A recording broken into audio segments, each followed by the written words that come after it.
స్వతంత్ర భారతదేశపు మొట్టమొదటి ఉప ప్రధాని, అలాగే మొట్టమొదటి హోంమంత్రిగా పనిచేశారు సర్దార్ వల్లభాయ్ పటేల్.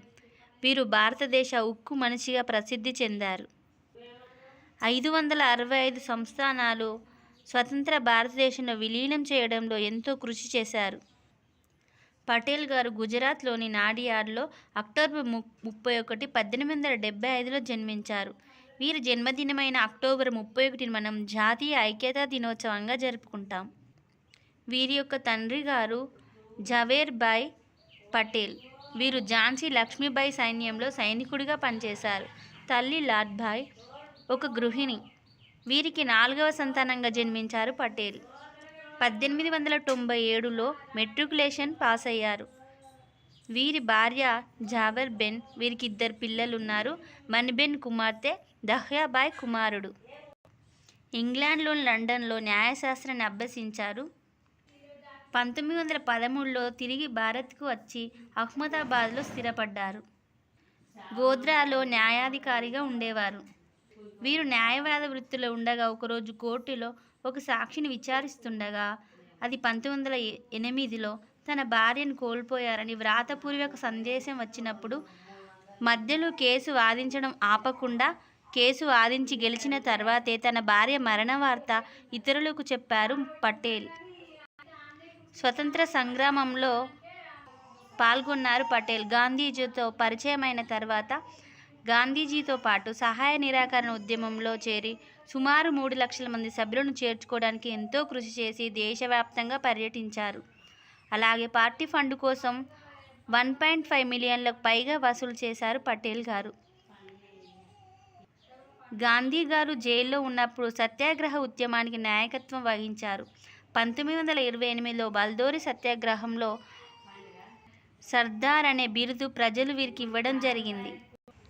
శాసనోల్లంఘన ఉద్యమంలో పాల్గొన్నారు. క్విట్ ఇండియా ఉద్యమంలో 1942లో కారాగారంలో బంధించబడి 1945 వరకు అహ్మద్నగర్ కోర్టులో జైలు శిక్ష అనుభవించారు పటేల్. కాంగ్రెస్ అధ్యక్ష అభ్యర్థుల ఎంపికలో నెహ్రూకు, సర్దార్కు ఎన్నోసార్లు విభేదాలు తలెత్తాయి. నెహ్రూ శాంతియుతంగా ఉండాలి అంటే సర్దార్ గారు కొన్నిసార్లు శాంతి పనికిరాదని నెహ్రూ గారి అభిప్రాయాలను విభేదించేవారు. కానీ వీరిద్దరి లక్ష్యం మాత్రం దేశ అభివృద్ధే. నెహ్రూ గారు సర్దార్ను నవభారత నిర్మాణ మరియు సంఘటితుడిగా పిలిచారు. భారతదేశాన్ని స్వతంత్రం రావడానికి కొద్ది రోజుల ముందు భారత్-పాక్ భారతదేశ విభజనను వ్యతిరేకించారు పటేల్ గారు. కానీ తర్వాత దేశంలో పెరుగుతున్న హింస కారణంగా చివరికి దేశ విభజనే సమస్యకు పరిష్కారమని దీనికి అనుకూలంగా స్పందించడం జరిగింది. భారతదేశానికి స్వతంత్రం వచ్చిన తర్వాత దేశానికి మొట్టమొదటి హోంమంత్రిగా, ఉప ప్రధానిగా పనిచేశారు.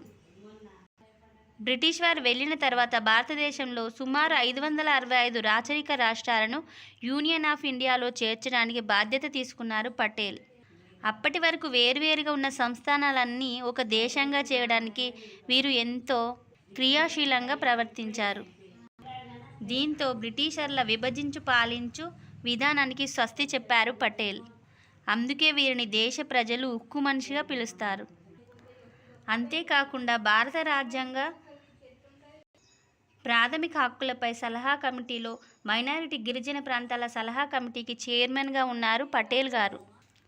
వీరు పరిపాలించింది 40 నెలలు మాత్రమే. అయినా వీరి పాలన దేశ ప్రజల్లో చిరకాలంగా ఉండిపోతుంది. 1950 డిసెంబర్ 15న బొంబాయిలో గుండెపోటుతో మరణించారు పటేల్. వీరు మరణించిన తర్వాత 1991లో భారతదేశం వీరికి భారతరత్న ఇవ్వడం జరిగింది. 2014 నుంచి వీరి జన్మదినాన్ని రాష్ట్రీయ ఏక్తా దినస్గా జరుపుకుంటున్నాం. ఈ మహనీయునికి స్టాచ్యూ ఆఫ్ యూనిటీ గుజరాత్లోని నర్మదా నది తీరంలో కట్టడం జరిగింది. దీని యొక్క ఎత్తు 182 మీటర్లు. ఇది ప్రపంచంలోనే అత్యంత ఎత్తైన విగ్రహం.